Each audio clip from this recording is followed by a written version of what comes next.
अस्सलामुअलैकुम। Programme night addition में हम आपको खुशामदीद कहते हैं। नाजरीन, जलसों के खेल में तो ना कुछ आर हुआ ना पार। हाँ, अलबत्ता पीडीएम की क़यादत ने हुकूमत को मुस्ताफ़ी होने के लिए 31 जनवरी तक की मोहलत ज़रूर दे दी है। पीडीएम के सरबराही इजलास के बाद मीडिया नुमाइंदों से बात करते हुए मौलाना फजलुर रहमान ने कहा कि 31 दिसंबर तक पीडीएम की तमाम जमातों के मुंतखब अरकान असम्बली अपने अपने इस्तीफ़े अपनी अपनी क़यादत को जमा करवा देंगे। हुकूमत 31 जनवरी तक मुस्ताफ़ी हो जाए। अगर हुकूमत ने दी गई मोहलत तक इस्तीफ़ा नहीं दिया तो फिर 1 फरवरी को पीडीएम का सरबराही इजलास होगा जो लॉन्ग मार्च की बाकायदा तारीख का ऐलान करेगा। तहम आवाम से अपील की जाती है कि वो लॉन्ग मार्च की तैयारियां शुरू कर दें। मौलाना फजलुर रहमान ने अपनी गुफ्तगू में मीडिया पर दबाव डालने के हवाले से इस्टेब्लिशमेंट को भी हरफ तनकीद बनाया, जबकि मरीम नवाज ने अपनी गुफ्तगू में कहा कि नून लीग के इजलास में जलसे की नाकामी पर नाराज़गी की गलत खबरें चलवाई गई, जिसकी हमने तरदीद करते हैं। मैंने जलसागाह छोटा रखने की बात ज़रूर की क्योंकि बहुत से लोग रश की वजह से अंदर नहीं आ सके थे। लोग घंटों खड़े रहे और रश की वजह से कुर्सियां न जाने कहां गायब हो गई थी। उन्होंने कहा कि शदीद सर्दी के बावजूद आवाम का कल जोशो खरोश बहुत ज़्यादा था। कोरोना, हुकूमती प्रोपेगेंडे, पानी छोड़ने के बावजूद लाहौर ने किसी चीज़ की परवाह नहीं की। अब हुकूमत को भी हकीकत का पता चल गया है और उनके यहाँ सफ़े मातम बिछी हुई है। अब हम अवाम की अदालत में जा चुके हैं। अब सेलेक्टेड और सेलेक्टर्स को पीछे हटना ही पड़ेगा। मरीम नवाज का मौक़िफ़ अपनी जगह नाजरीन, मगर मीडिया में मुस्लिम लीग नून के पार्टी इजलास के हवाले से आज ये खबरें गर्दिश कर रही थीं कि मरीम नवाज ने कहा कि हमारी कोशिश थी कि 5 लाख अफराद जमा होते, जो नहीं हो सके।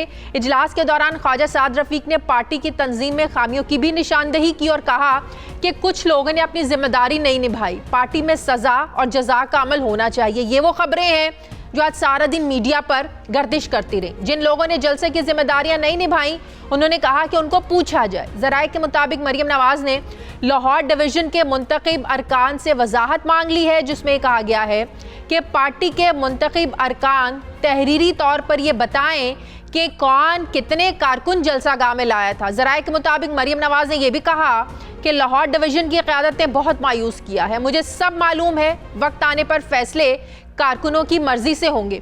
पार्टी को गलत मालूमात दी गई और मुंतखब अरकान ने भी मेहनत नहीं की। एक दूसरे की टांगे खींचने की बजाय काम किया जाता तो लोग बाहर निकलते।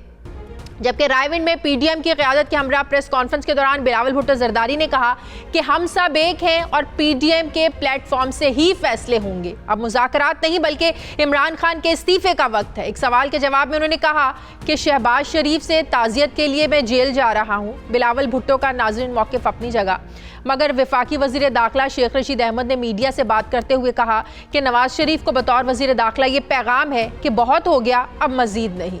हम पीडीएम वालों के इस्तीफ़ों के मुंतज़िर हैं। लॉन्ग मार्च करना है कर लें, इस्तीफ़े देने हैं दे दें। हम वो करेंगे जिसका आइन और कानून इजाज़त देता है। वो कहते हैं कि इमरान खान से बात नहीं होगी तो बताएं किन से मुज़ाकरात करना चाहते हैं।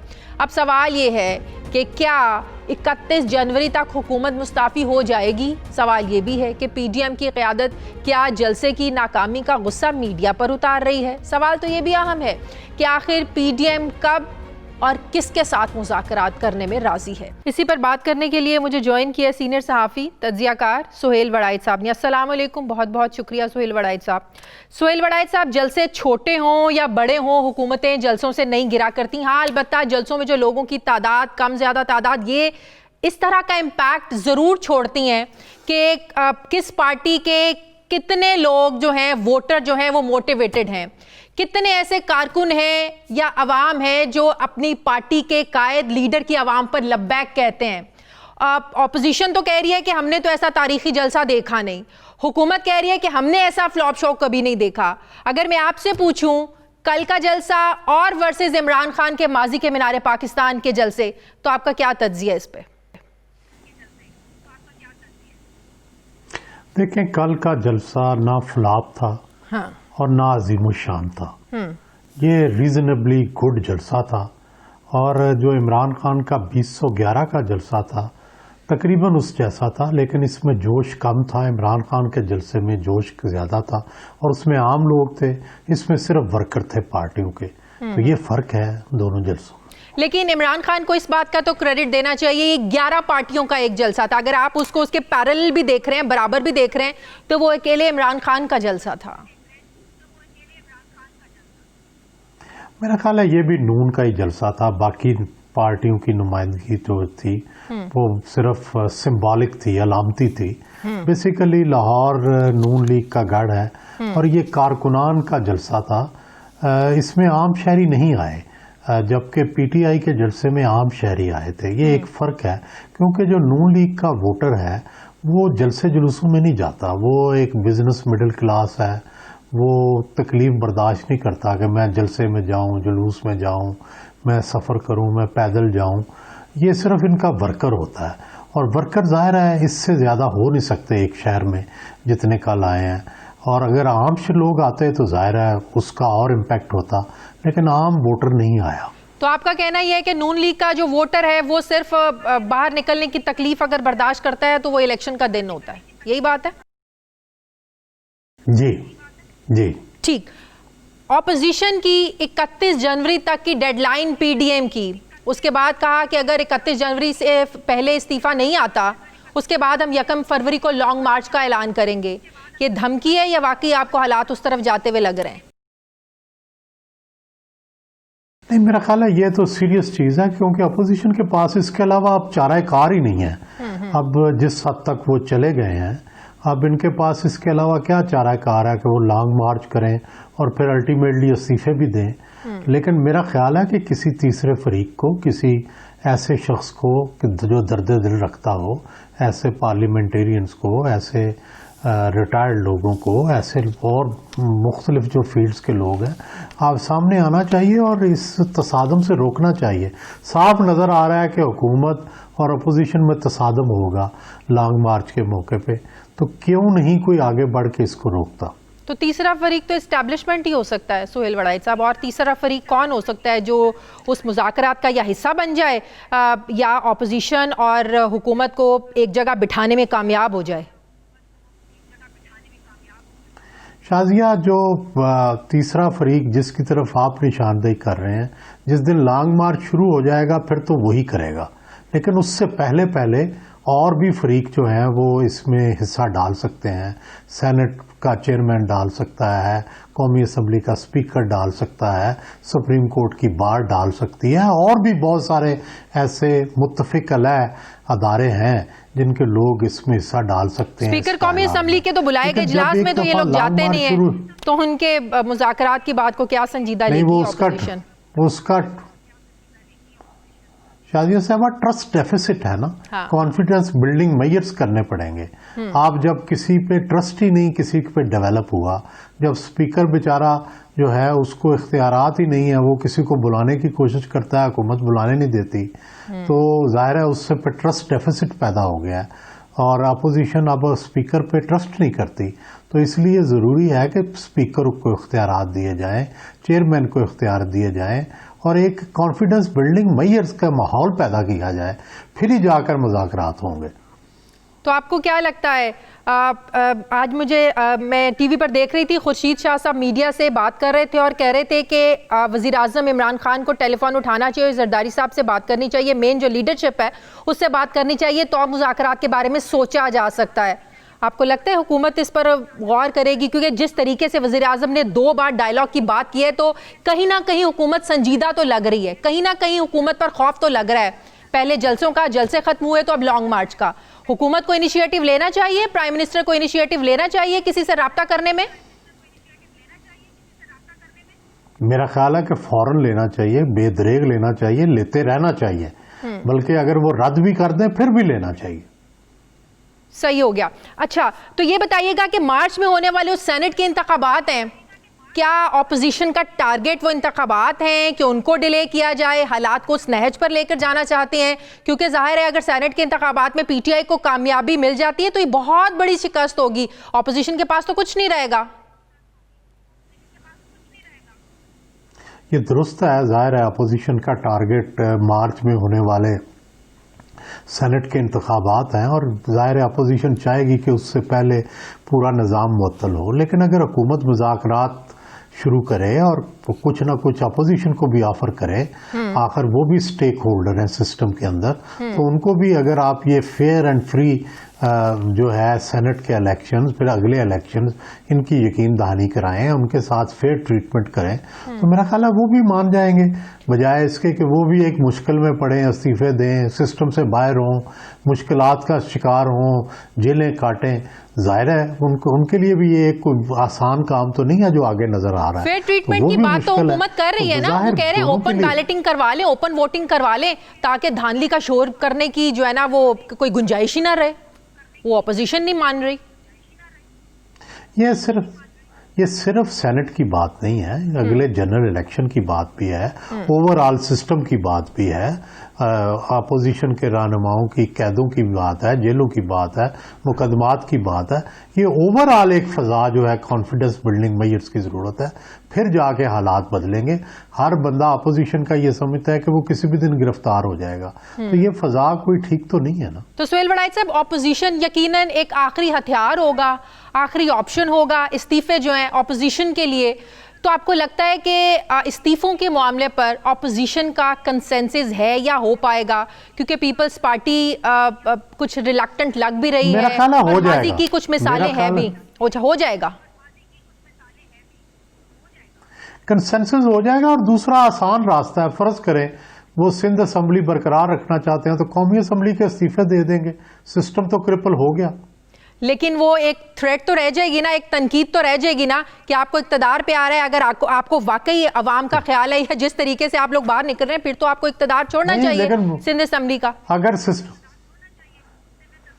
फिर अगर कौमी असम्बली का सिस्टम क्रिपल करते हैं तो अल्टीमेटली वो भी दे देंगे। जब पूरा सिस्टम ही टूटने को आ जाएगा और सेनेट के इलेक्शन नहीं हो सकेंगे और एक बहरानी फजा पैदा हो जाएगी, तो फिर उन्होंने सिंध रख के क्या करनी है, फिर तो इलेक्शन की तरफ मामला जाएगा। नहीं तो वजीर आजम तो कहते हैं कि हम खाली निशिस्तों पर ज़िमनी इंतखाब करवाएंगे, लेकिन आपको लगता है इतने बड़े पैमाने पर ज़िमनी इंतखाब करवाना आसान होगा या आम इंतखाबात ऐसे मुमकिन नहीं है? अच्छा, नहीं, बड़ा मुश्किल, मेरा नहीं ख्याल कि अभी इस तरह मुमकिन है।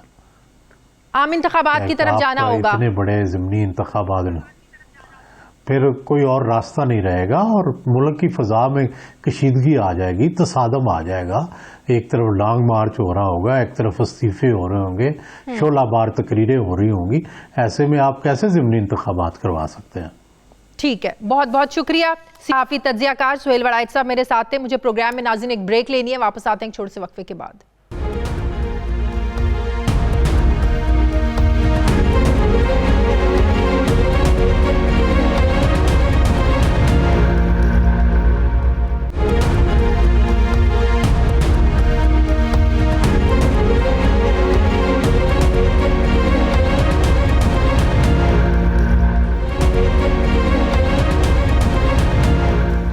ब्रेक के बाद एक बार फिर से आपको खुशामदीद कहते हैं। वफाकी वजीर बराए बहरी उमूर अली जैदी साहब ने ज्वाइन किया। अस्सलाम वालेकुम, बहुत बहुत शुक्रिया अली जैदी साहब आपका।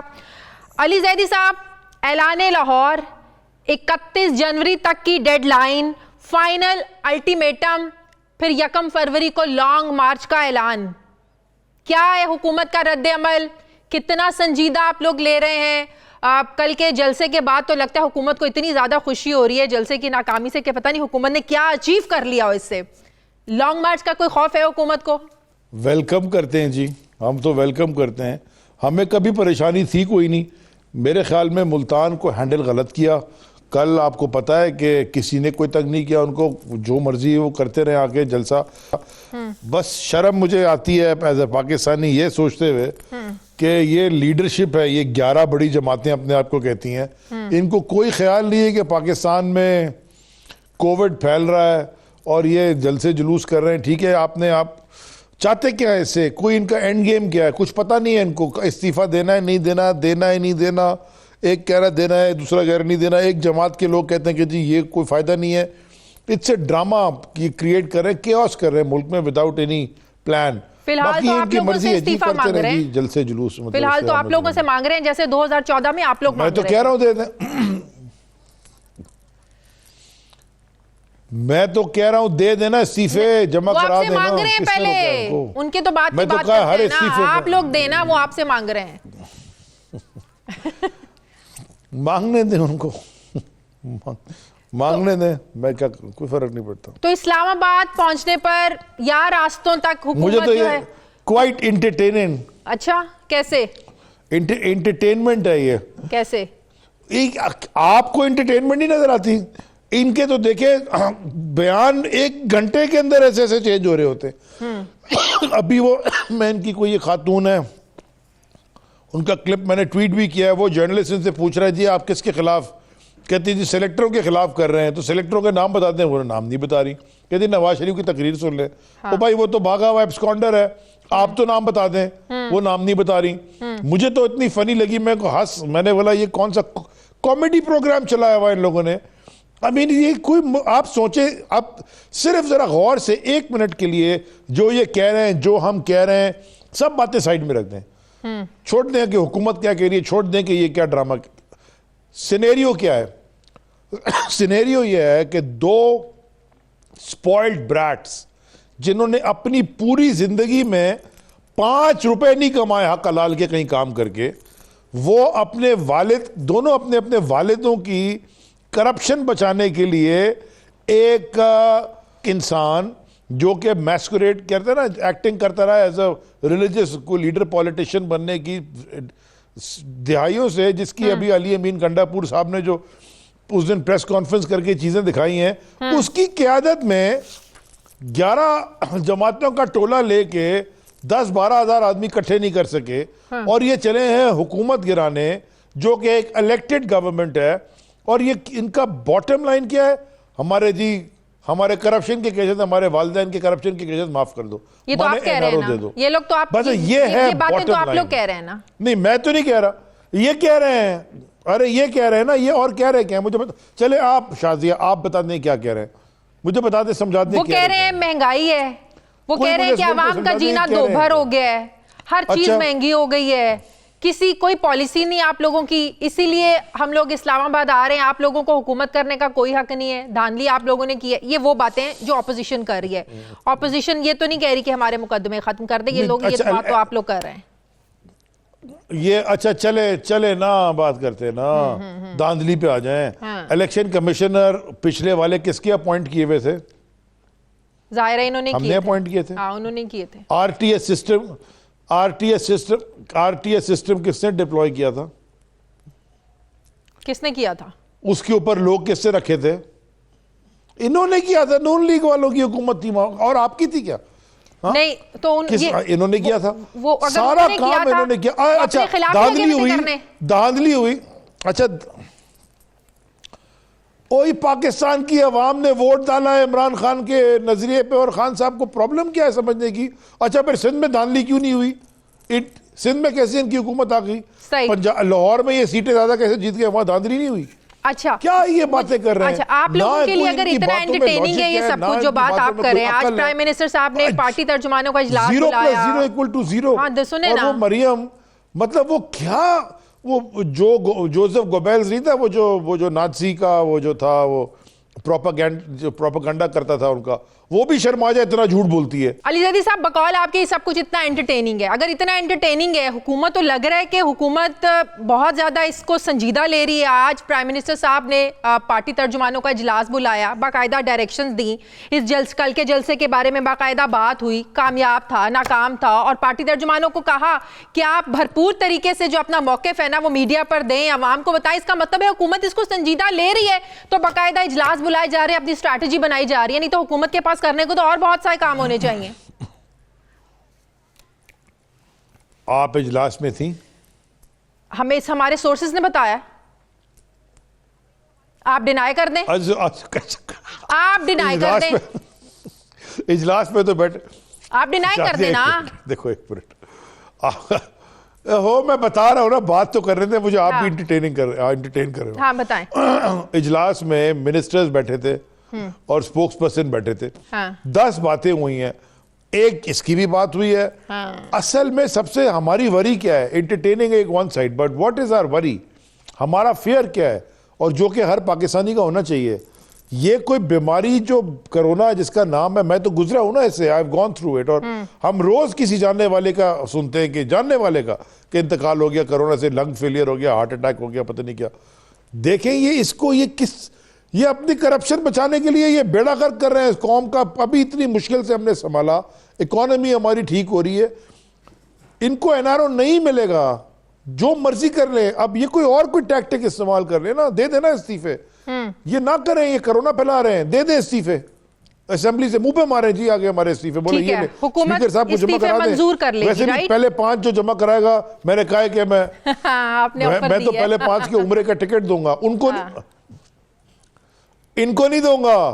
हो आप पहले कंफ्यूजन में ना रहें। इनके लिए देखें, इस मुल्क में बड़े गरीब मुस्तहिक लोग हैं जिनको जाना चाहिए उम्रे पे, जो अफोर्ड नहीं कर सकते। मैं हर एक इस्तीफे पे किसी एक मुस्तहिक आदमी को उम्रे पे भेजूंगा। हाँ, बिल्कुल, क्योंकि ये इनसे जान छूटे ना हमारी। अच्छा, ये खुश ना हो जाए। आज खुर्शीद शाह साहब ने मीडिया से बात करते हुए कहा कि वजीर आजम जो डायलॉग की बात कर रहे हैं, तो डायलॉग तो एक ही सूरत में हो सकते हैं, वजीर आजम साहब फोन उठाएं, जरदारी साहब को, हमारे लीडर को कॉल करें, अपने कैलिबर के लीडर को कॉल करें ना, हमारी पार्टी के लीडर से बात करें तो हम डायलॉग की बात कर सकते हैं। नीचे अपने वजीरों से, तर्जुमानों से पैगाम भिजवाकर इस तरह तो डायलॉग नहीं होंगे। तो क्या ये अच्छा हो कि वाकई अगर हुकूमत चाहती है कि मामलात को सुलझा लिया जाए बातचीत के जरिए, डायलॉग टेबल पर बैठ के, तो वजीर आजम बात कर लें? नहीं, हम वजीर आजम ने कब का डायलॉग, किस चीज का डायलॉग, किस बात पर डायलॉग, किस चीज पर डायलॉग करना चाह रहे हैं, चाह क्या रहे हैं वजीर आजम साहब ने डायलॉग में क्या चाह रहे हैं? पहले एजेंडा तो बताए ना। तो वजीर आजम ने बताया एजेंडा क्या कहा है? वजीर आजम ने कहा है, आपने शायद सुना नहीं, 2 बार वो डायलॉग की बात कर चुके हैं कि मैं डायलॉग की बात, हम लोग डायलॉग के लिए तैयार हैं। एनआरओ के लिए डिस्कशन ही कोई नहीं है। आपको पता है ये जो फैटेफ पे, ये जो नैब में ये लेके आए थे, ये जो पूरी नैब को ही तबाह करके तो कहते हैं माफ कर दो, बस जो मर्जी हम कर लें, हमारे सारे गुनाह माफ। ये तो ये चाह रहे हैं, इसमें क्या डायलॉग होना? ये तो आप लोग कह रहे हैं ना। डायलॉग किस चीज की? ये तो आप लोगों ने अब अपना एक बयानी, एक सोच बना ली है ना। सेशन होगा, वहां हो जाए, असेंबली का सेशन होगा, उसमें बातचीत कर लेंगे। अच्छा, वैसे डायलॉग नहीं करने, ऑपोजिशन को बिठाकर बात नहीं करनी? क्या बात करनी किस पे है? ये एजेंडा दे दें हमें, पहले देखें। चलिए, वजीर आजम साहब एजेंडा दे दें कि इस इशू पर बात करते हैं हम लोग, तो आप आए, हम बात करते हैं। वजीर आजम साहब एजेंडा दे दें, क्योंकि उन्होंने डायलॉग की बात की है। तो भाई हम वो डायलॉग की बात वजीर आजम ने की है, एजेंडा तो ये देना किस चीज पे डायलॉग करना है। उन्होंने कहा बात करनी, कर लेते हैं हम बात, लेकिन है किसका एजेंडा, क्या है? इनको ने शोर हंगामा डाला, हमने तो नहीं डाला, हम तो काम कर रहे हैं, हम अपनी वजारतें भी चला रहे हैं, हुकूमत भी चला रहे हैं, इकोनॉमी भी ठीक हो रही है, प्राइम मिनिस्टर सुबह से लेकर रात तक काम भी कर रहे हैं, सारे वजीर काम कर रहे हैं, चीजें ठीक हो रही हैं। इनको प्रॉब्लम है, ये कह रहे हैं कि जी हमें तकलीफ हो रही है। भाई किधर तकलीफ हो रही है, किस चीज की तकलीफ हो रही है, लिख के दे दो, फिर बात करेंगे। ठीक है, बहुत बहुत शुक्रिया। तहरीक इंसाफ के रहनुमा वफाकी वजीर बराए बहरी उमूर अली जैदी साहब मेरे साथ थे। अब मुझे मुस्लिम लीग नून के सीनियर रहनुमा राना सनाउल्लाह साहब ने ज्वाइन किया है। अस्सलाम वालेकुम, बहुत बहुत शुक्रिया राना सनाउल्लाह साहब आपका। राना साहब, आज जो पीडीएम ने इजलास के बाद जो फैसला किया, जो ऐलान किया, ऐलान लाहौर 31 जनवरी तक हुकूमत मुस्ताफ़ी नहीं हुई, उसके बाद 1 फरवरी को लॉन्ग मार्च की बाकायदा तारीख का ऐलान किया जाएगा। आप नहीं समझते अगर कल ये सारे ऐलानात जलसे में होते तो इसका इम्पैक्ट ज़्यादा होता? क्या मुशावरत पहले नहीं थी? कल क्यों नहीं हुए ये ऐलानात, जबकि हमें बताया गया था कि जलसे में बड़े बड़े ऐलानात होंगे? नहीं, देखिए, ऐलानात जो हैं वो उसका तरीकाकार इससे पहले भी यही रहा है, और आज क्योंकि मैं उस मीटिंग में शामिल था और उसमें जो आज डिस्कशन हुई है, तो उसकी रोशनी में मैं समझता हूँ कि ये ज्यादा मुनासिब तरीका था कि आज सारी लीडरशिप जो है वो इकट्ठी हुई। कल सारे लोग जो थे वो कोई अपने अपने यानी होम टाउन से आए थे और वहाँ पे ज़ुहराने पे इकट्ठे हुए थे याद सादिक साहब के घर। अगर वहाँ पे मुशावरत मुकम्मल हो जाती तो कल भी ऐलान हो सकते थे, लेकिन आज ज्यादा गौर व फौज के बाद और तमाम चीज़ों को जो है वो थ्रेडबेयर डिस्कस करने के बाद जो है वो आज प्रेस कॉन्फ्रेंस में जब अनाउंस हुआ है लोगों और हम जो हमारे सहाफी भाई थे उनको क्वेश्चन करने का, क्रॉस क्वेश्चन करने का मौका मिला है, तो मेरा ख्याल है कि ये ज्यादा बेहतर था। वैसे खैर दोनों तरीके इस हो सकते हैं, कल भी हो सकते थे और आज भी जो है वो ऐलानात हुए। सही, अल्टीमेटली तो लगता है कि ऑपोजिशन को लॉन्ग मार्च की तरफ ही जाना पड़ेगा। 31 जनवरी तक की जो हुकूमत की मुस्ताफ़ी होने की डेडलाइन दी है आज मौलाना साहब ने मीडिया से बात करते हुए, हुकूमत आपको क्या लगता है, हुकूमत के वुज़रा तो ट्वीट्स भी कर रहे हैं और टॉक शोज़ में भी आकर बात कर रहे हैं, अली जैदी साहब ये भी मेरे साथ शो में थे, हुकूमत तो किसी सूरत मुस्ताफ़ी होने को तैयार नहीं है, तो अल्टीमेटली तो लॉन्ग मार्च की तैयारी आपको अभी से शुरू करनी होगी फिर। नहीं, इनकी क्या हैसियत है, ये कोई खुद हुकूमत में आए हैं या कोई ये अपनी मर्जी से हुकूमत में बैठे हैं? इनको तो बैठाया गया है, अगर बैठाने वालों की मर्जी हुई तो ये इनकी छुट्टी हो जाएगी। ये तो बिल्कुल यानी कठपुतलियां हैं इनकी ये ट्वीट्स और इनकी ये कार्रवाई जो है इसकी तो कोई हैसियत ही नहीं है। और ये टाइम जो है दरअसल जो पीडीएम की आज लीडरशिप वहां पे मौजूद थी और दिस वाज द डिस्कशन, वो टाइम इनको थोड़ा किसी ने दिया है, टाइम इनको दिया उनको मालूम है। लेकिन डायलॉग की बात या ऑपोजिशन के साथ बातचीत मुज़ाकरात की बात तो वज़ीर आज़म ने दी है, किसी तीसरे ने तो दावत नहीं दी मुज़ाकरात की या बात नहीं की मुज़ाकरात की। नहीं, वज़ीर आज़म से कोई मुज़ाकरात नहीं होंगे। तो किससे होंगे? वज़ीर आज़म जो है वो वज़ीर आज़म, बात ये है कि वज़ीर आज़म के पास कोई इख्तियार है या ये कोई अपना इसके पास कोई अवामी मैंडेट है। यानी हमारा तो जो पीडीएम है उसका तो झगड़ा ये है कि वजीर आजम को बाइख्तियार बनाया जाए, वजीर आजम को अवामी मैंडेट का काबिल बनाया जाए, जिसे लोग वोट दें, जिसे लोग मुंतखब करें, उनसे वजीर आजम बनाया जाए। और ये जो जाली सजावट प्रसाद कायम किया गया है इस कठपुतली, ये मुतालिबात किससे कर रहे हैं आप लोग? कौन ये सब करे? किससे बातचीत करनी है फिर आप लोगों को? ये एस्टेब्लिशमेंट। तो ये तो आप लोगों के बयानी की नफी हो जाएगी ना। एक तरफ मियां नवाज शरीफ का बयानी है कि इस्टेब्लिशमेंट को सियासत में कोई रोल प्ले नहीं करना है, उनका काम सरहदों तक है, वो सरहदों तक जो है ना वो महदूद रहें, सियासत में मुदाखलात या सियासी मामलात में उनको मुदाखलत नहीं करनी चाहिए। लेकिन सियासी मामलात में आप लोग कह रहे हैं कि इस्टेब्लिशमेंट से बात करनी है, ये तो अपनी बयानी की नफी है। नहीं जी, आप समझो ना इस बात को, वो भाई ये सारा कुछ कर ही जब इस्टेब्लिशमेंट रहेगी तो फिर बात उनसे नहीं करेंगे तो किससे करेंगे? ये इनके बुरे से करेंगे, उनके बुरे से बात करेंगे।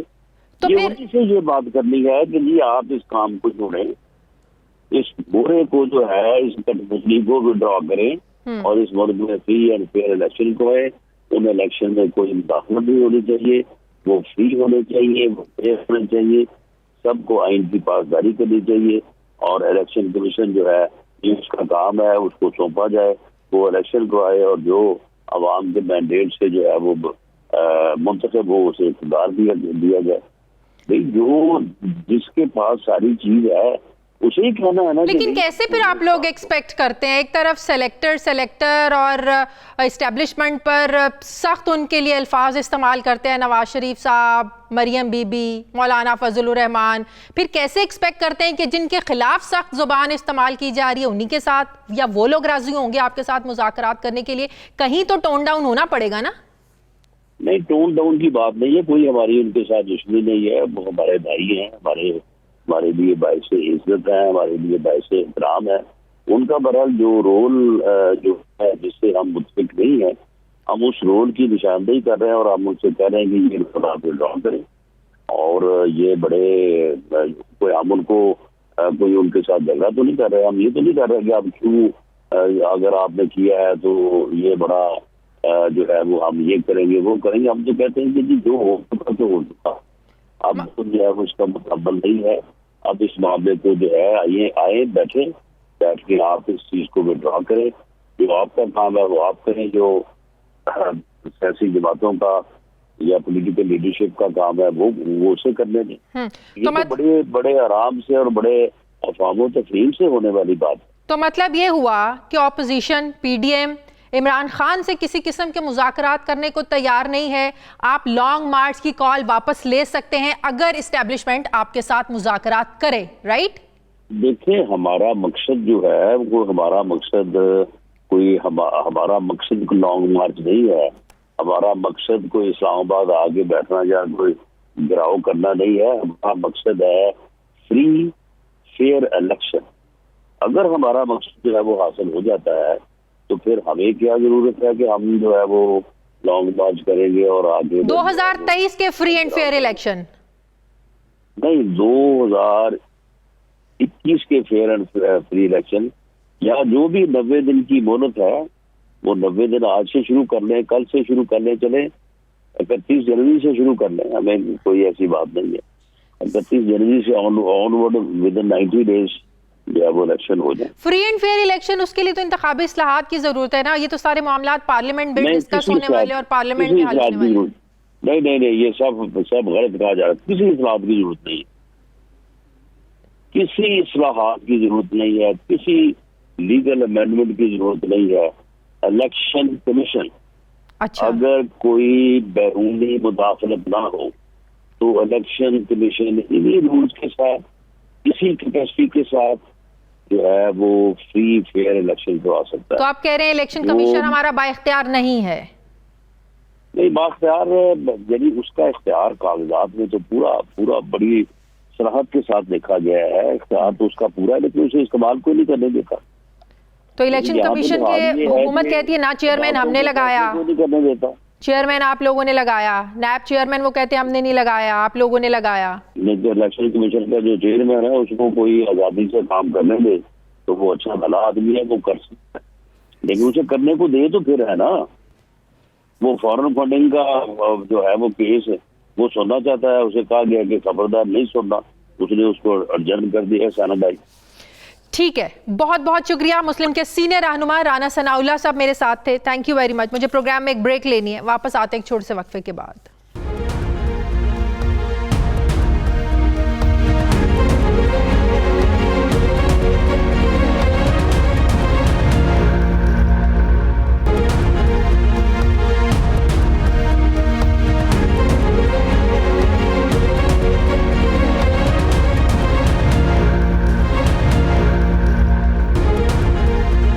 ब्रेक के बाद एक बार फिर से आपको खुशामदीद कहते हैं। नाज़रीन, वज़ीर आज़म की 1.5 साल की मुसलसल हिदायत और हतमी वार्निंग के बाद बिलाखिर वजारत तवानाई ने 12 कंपनियों के मुस्तकिल सरबराहान की तकर्रुरी का अमल शुरू कर दिया है।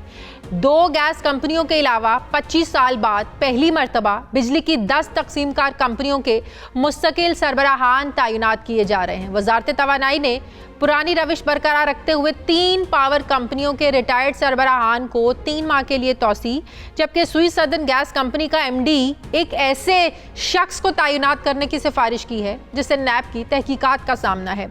सेक्रेटरी एस्टैब्लिशमेंट डिवीजन के तहरीरी एतराज़ के बावजूद पेट्रोलियम डिवीजन ने नैब तहकीकात का सामना करने वाले अली जावेद हमदानी को 3 साल के लिए MD सुई सदन तैनात करने की सिफारिश की है, जिस पर हतमी फैसला विफाकी काबीना कल करेगी। दूसरी तरफ सुई सदन गैस कंपनी की हटदर्मी की वजह से 2 crore 80 lakh cubic feet gas की सप्लाई बंद हो गई है, जिसकी वजह से कराची में सनती सार्फिन की जो मुश्किलात हैं ये बढ़ गई हैं, जिसकी बुनियादी वजह सुई सदन की जानिब से 6 माह से ज़ेर तवा दरख्वास्त को ना निपटाना है।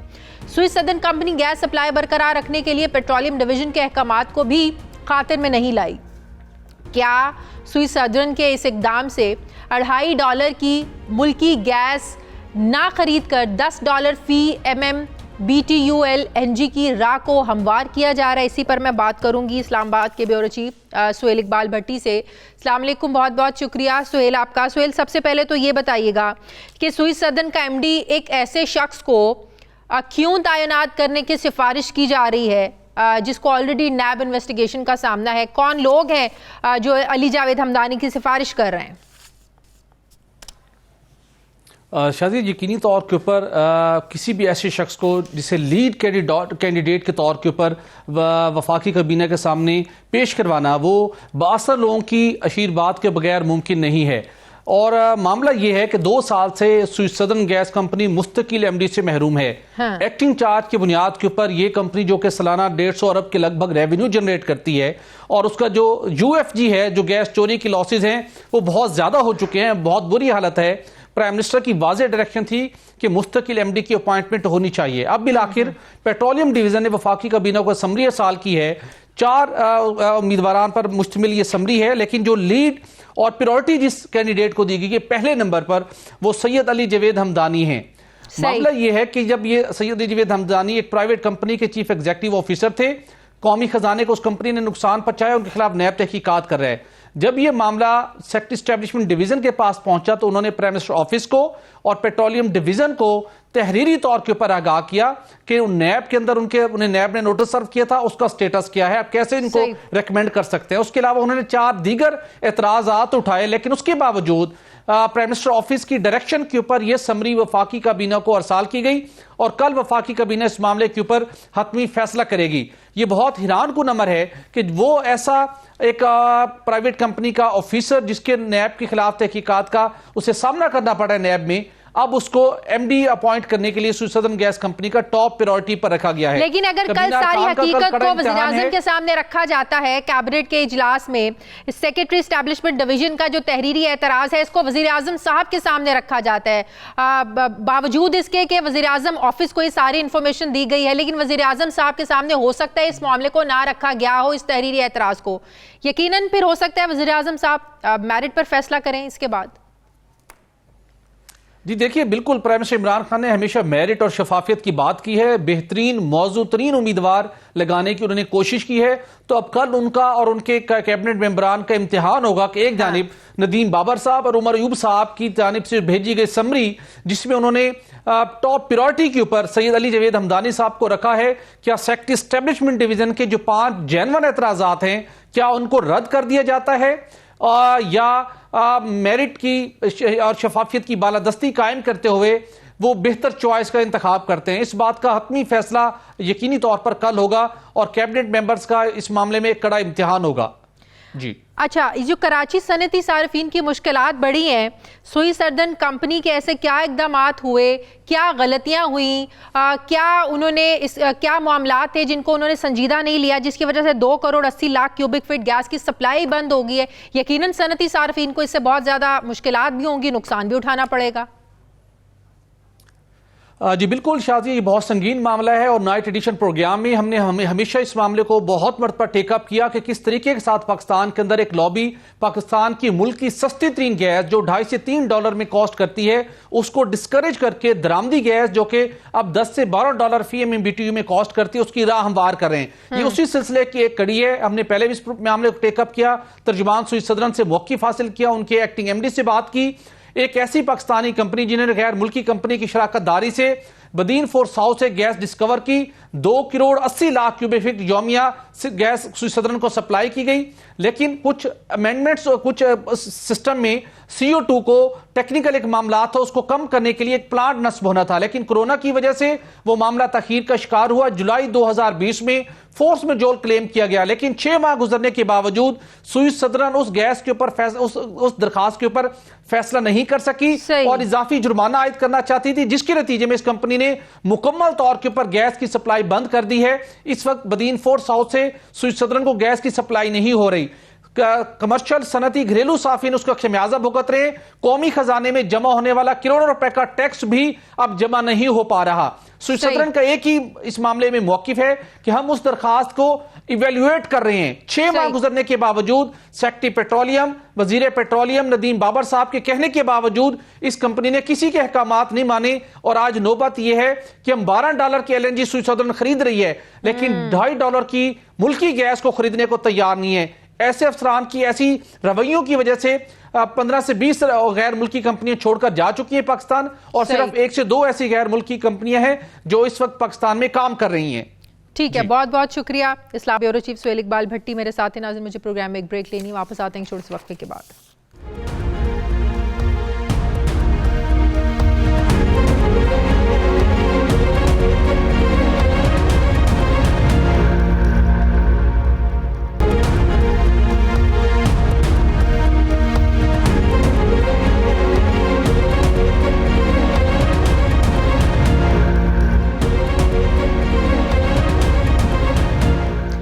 ब्रेक के बाद एक बार फिर से आपको खुशामदीद कहते हैं। नाजरीन, मोदी सरकार के मतनाज़े ज़रई क़वानीन के ख़िलाफ़ 19 रोज़ से जारी भारतीय किसानों का जो अब एहतजाज है ये शिद्दत इख्तियार करता जा रहा है और अब हज़ारों किसान जो हैं वो भूख हड़ताल शुरू कर दिया उन्होंने। भारतीय किसानों और मोदी सरकार के दरमियान मतनाज़े ज़रई क़वानीन के हवाले से अब तक मुज़ाकरात के 5 अदवार हो चुके हैं और वो नाकाम रहे हैं, जिसके बाद अब भारतीय किसानों ने भूख हड़ताल शुरू कर दी है। भारतीय किसानों का यह मौक़िफ़ है कि जब तक मोदी सरकार मतनाज़े किसान मुखालिफ क़वानीन को वापस नहीं लेती उस वक्त तक वो भूख हड़ताल और धरने पर बैठे रहेंगे। दूसरी तरफ मोदी सरकार ने घुटने टेकते हुए किसानों को मतनाज़े क़वानीन में तरमीम की भी यकीन दहानी करवाई है, लेकिन किसान मतनाज़े क़वानीन में तरमीम पर भी राज़ी नहीं हो रहे और ज़ालिमाना क़वानीन को ख़त्म करने का ही मुतालिबा कर रहे हैं। भारतीय किसानों का यह कहना है कि वो ज़रई क़वानीन को वापस लेने से कुछ भी कम पर तैयार नहीं है, क्योंकि मोदी सरकार समेत तमाम भारतीय हुकूमतों के वादों का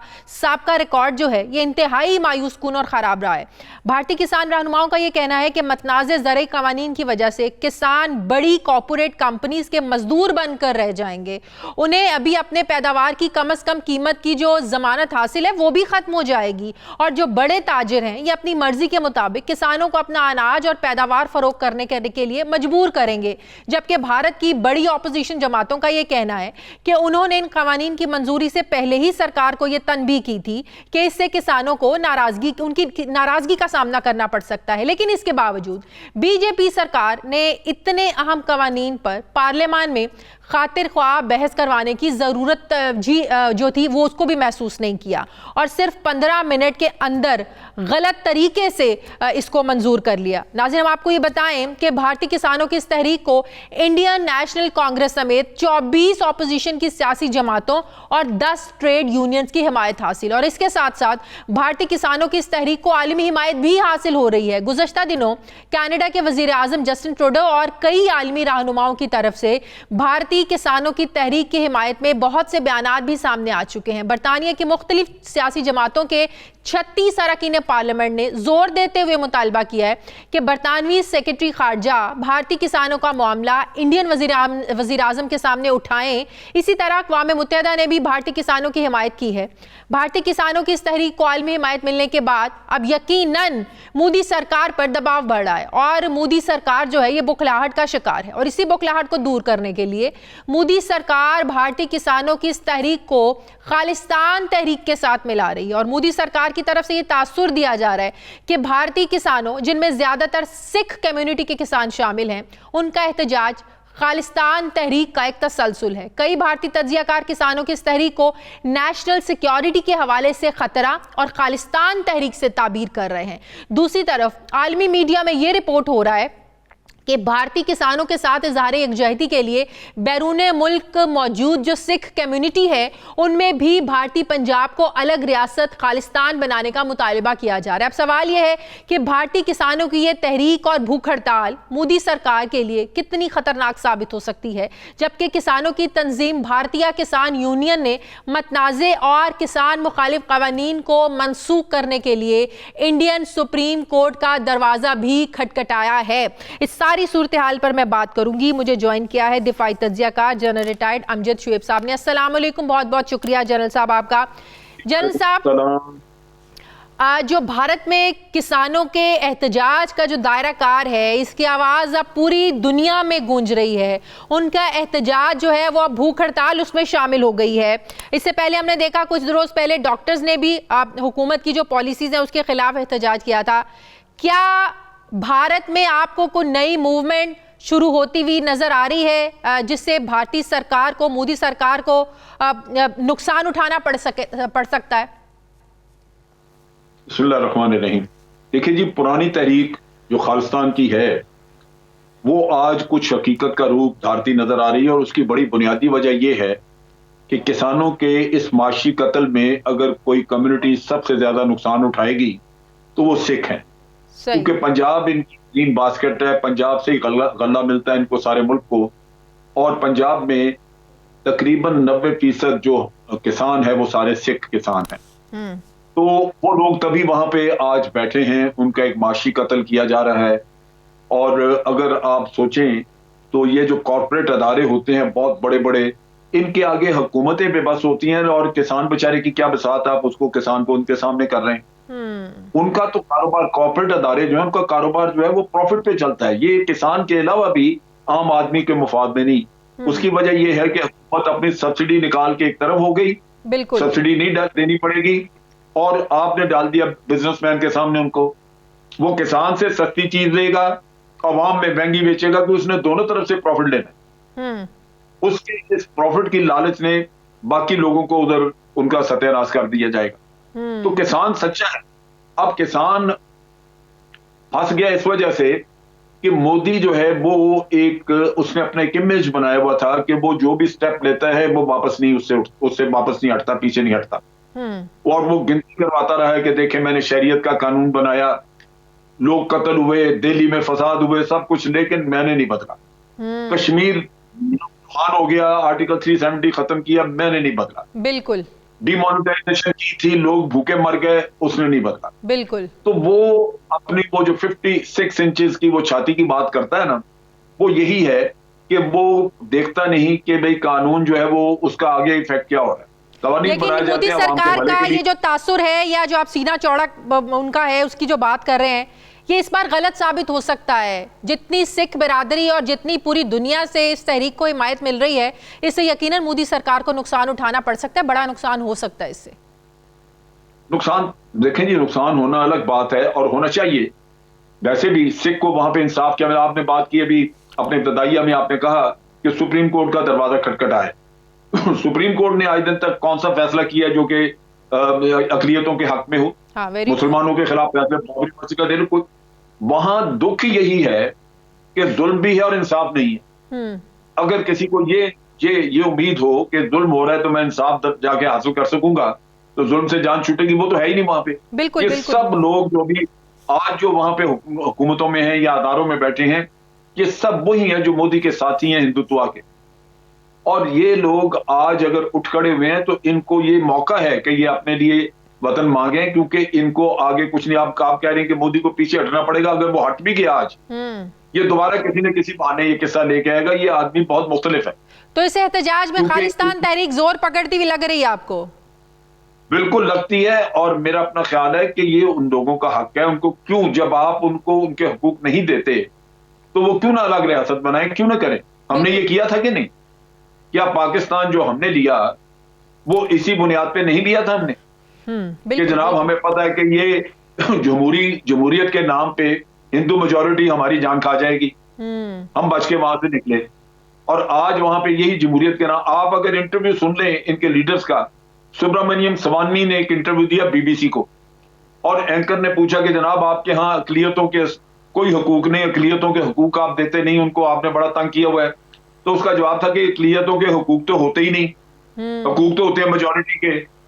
मेजॉरिटी के हुकूक और अकलियतों को उनके साथ एडजस्ट करना पड़ता है अपने आप को। आप इमेजिन करें, ये जालिम है। इनका तो अगर ये खालिस्तान नहीं बनाते, ये सिख तबाह हो जाएंगे, इनकी नस्लें आगे खराब हो जाएंगी। सही, ये इनको जिज करें। बहुत बहुत शुक्रिया। दिफाई तज्जिया का रिटायर्ड अमजद शुएब साहब मेरे साथ थे। नाज़रीन, हमारे प्रोग्राम का वक्त खत्म हो गया। प्रोग्राम के लिए आप हमें फीडबैक ज़रूर दीजिएगा। अपना ख्याल रखिएगा। मुझे इजाज़त दीजिए। मेरी आपसे मुलाकात होगी कल। अल्लाह हाफिज़।